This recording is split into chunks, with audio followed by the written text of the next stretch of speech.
The Bronica ETRS, a medium format camera I originally bought as a stopgap after finding a good deal on one, just to hold me over until I could get a Hasselblad. But over 1 year later, I'm still using it.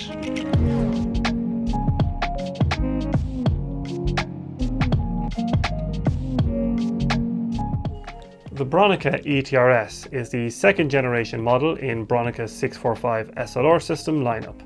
It followed the original ETR and came before the final version, the ETR SI. Now all three cameras share the same core functionality and they support the same lenses and most accessories. There are a few minor compatibility issues, like some of the later prisms won't work on the original ETR, but overall they're very similar.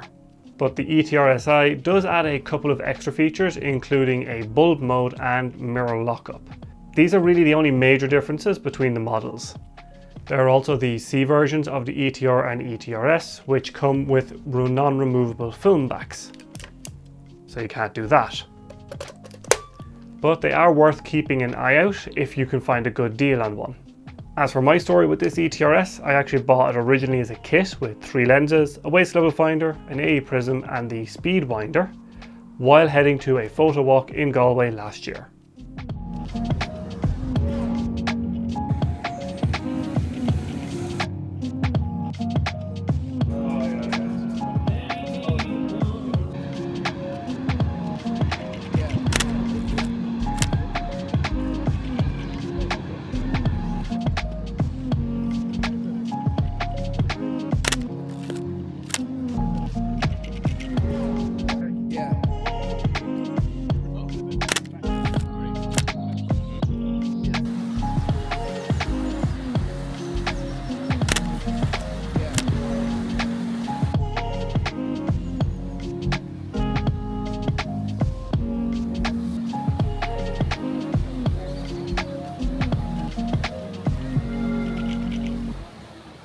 Now, 645 is the smallest medium format film size, but that does come with some real advantages.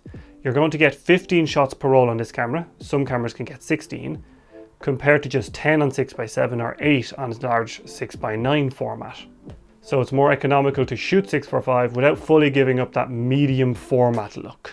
Now, while it's not as big as the so-called proper medium formats, the jump in image quality over 35mm is still very noticeable.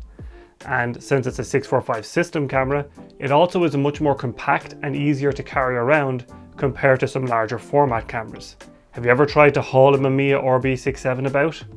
That thing is an absolute back snapper of a camera. Now, as for the configuration I like, I actually use it like this with the waist level finder setup with the 40mm lens, because it makes for a great travel friendly landscape camera, which is exactly how I used it.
Now, the ETR series of cameras can produce some truly great images, but only with the right lenses.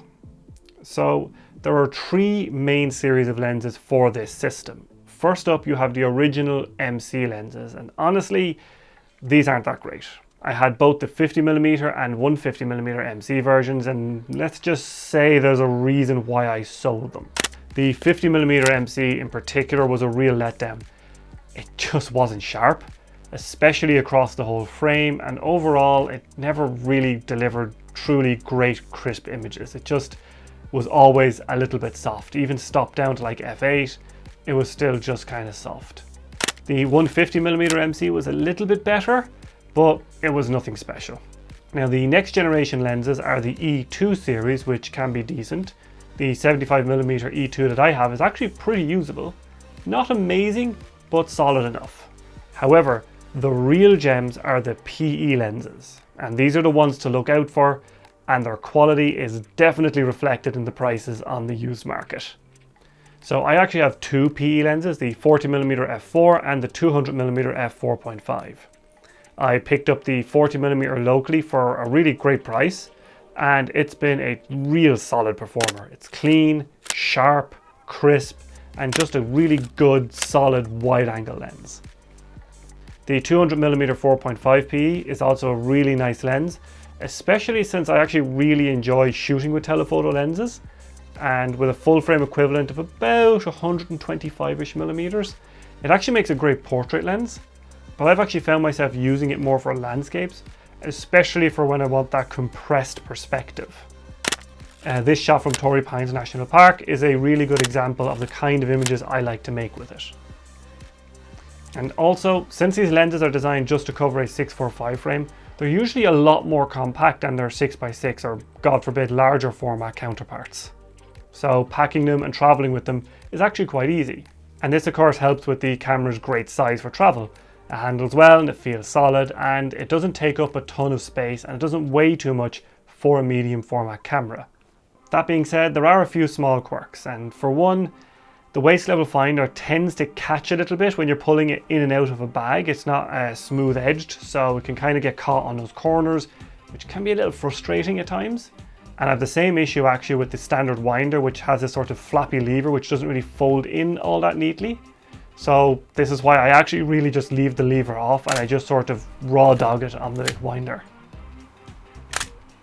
But honestly, those kind of handling issues are just nitpicks on top of nitpicks. The real one annoyance I have is that there's a lack of a dark slide holder on the film back. So I've ended up taking out the dark slide and just slipping it into my back pocket, which I keep forgetting about, and it means that the dark slide now has a nice little ass curve to it. The shutter lock is also a nice feature, and I do appreciate that it's there, but I've definitely forgot to use it a few times, so now I have some lovely photos of the inside of my camera bag.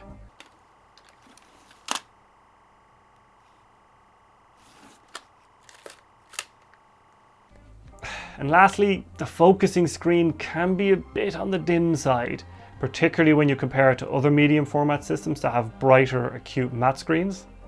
You know, the screen is usable, but in some lower light situations it can be a little bit of a challenge to focus. Now, as for how I use the camera, most of the time I've just been using it in its most stripped down form with just the waist level finder. But if you want to go full SLR mode, you can add the prism and the winder grip pretty easily. It does add some serious weight and bulk, but it makes shooting vertical shots way easier. You know, have you ever tried to use a waist level finder sideways? Yeah, that's basically impossible. Even though the Bronica ETRS started out as a stopgap camera, it's ended up being a camera I've really enjoyed using over the past year. It's compact, modular, and surprisingly capable, especially with the right lenses. That said though, I will be selling it soon. Not because it's done anything wrong, but because it's finally been replaced by something new. I'll save the details for another video, but I'm pretty excited about it. Still, I think the ETRS is a great option for anyone wanting to get into medium format without spending a fortune. It's not perfect, but it gets the job done, and it's done it well for me. So if any of you have used an ETRS or thinking about picking one up, let me know in the comments and we can talk about it a little bit there. And if you're curious about what's replacing it, although you probably know already because I've talked about it multiple times, but still, I'll be making a video on that in the future, which is where I'll see you next time.